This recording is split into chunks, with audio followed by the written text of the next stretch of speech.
just to illustrate, I'm taking one ward, Ward 38. When we started, we applied a simple, sort of formula. If you flip a problem, you get the solution. And what was the problem that got presented?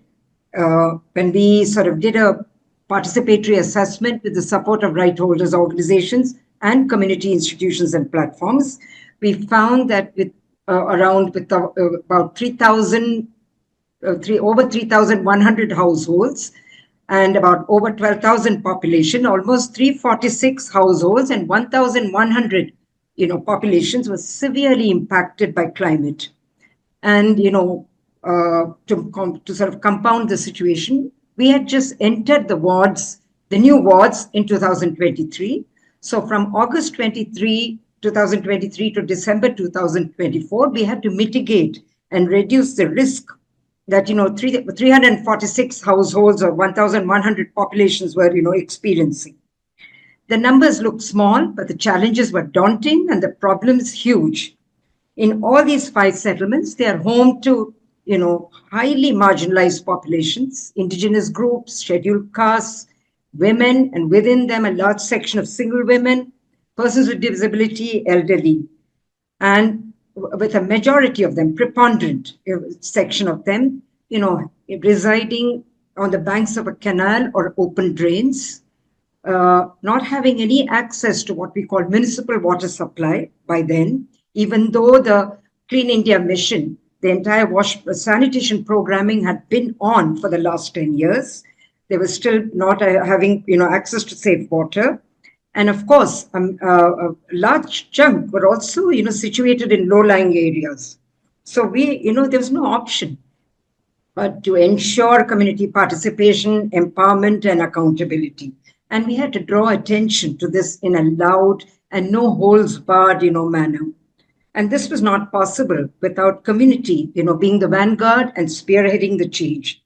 And this is a realization that even the nodal ministry, the Ministry of Housing and Urban Affairs, in a report in 2020, accept that they can improve wash inclusion, sanitation inclusion, water inclusion, but cannot, guarantee the inclusion of everybody living in urban slums. That is something that they need support and partnerships. And so this is where we stepped in, everything from, renovation, repairing or damaged, drains to, everything from laying the water pipelines to ensuring that, toilets are accessible during flood, everything, and pruning trees, rewiring electric wires, everything was done in that period of time. And this was possible because we set up what we call geographically hierarchical structures. At the settlement level was the Community Management Committee and the sanitation subcommittee. At the ward level, we had the single window forum. And at the city and the project level, we had the multi-stakeholder forum. We redefined the definition of system to include community agency and voice as an institution.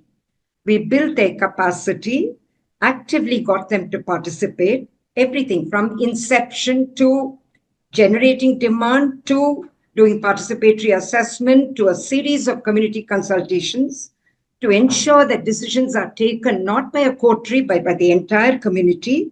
We ensured after that micro-level planning. The planning was then converted into wash improvement proposals in collaboration with the wash system. Once that was done, there were ward-level review meetings to validate all of that and get everybody's consent and involvement. And then we did not, brook any sort of waste any time. We did not get into any haggling or hustling. We just went straight into execution because everything has short validation. When you work with the system, there are many, many risks that, communities face. Governments change, things, suddenly sort of topple over. So we did not waste any time. We rushed in. And in this entire period between August 23 and December 24, we ensured almost 100% inclusion and reduction of risk and mitigation. It also snowballed into many kinds of, participatory groups, from self-help groups to women's forums to male forums, all kinds of adolescent forums, and all of them contributed. And, this is something that, we are confident, whether the project exists or not, this momentum and dynamics is going to continue in the times to come.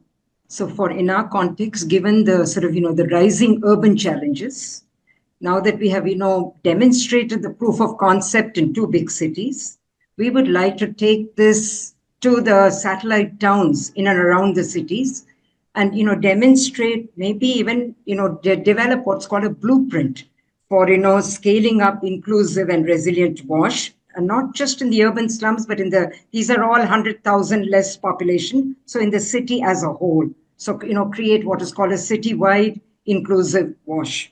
So that's, will be our aspiration, and that's the direction we will go into. And of course, with that, strengthen all the transformative process, focus on inclusive strategies, constantly illustrate the tangible benefits of this kind of approach of, being both community-centric and, being able to sort of influence and change WASH systems, prioritize local participation and local communities, foster local institutions, build social capital, and strengthen the coordinated approach. In big cities, we tried our best. In the smaller towns, we are going to be able to, demonstrate it much more and create a confidence in the approach. And of course, ensure that this journey, there's also a shift in mindset. There is an acknowledgement of the whole role of WASH adaptations done with local knowledge and in a participatory mode. So all of this learnings are going to be taken forward, and, more sort of power to the, entire process is going to be sort of enabled or made to happen in the times to come. Thank you, Alison. Thank you. Fantastic. Thank you. Thank you, Akhila. And I love your commitment to the big picture, going from the small town to the big towns in India. And I think we can all only just imagine the challenges exist, but I know they've got a dedicated team backing for them. So thank you for that.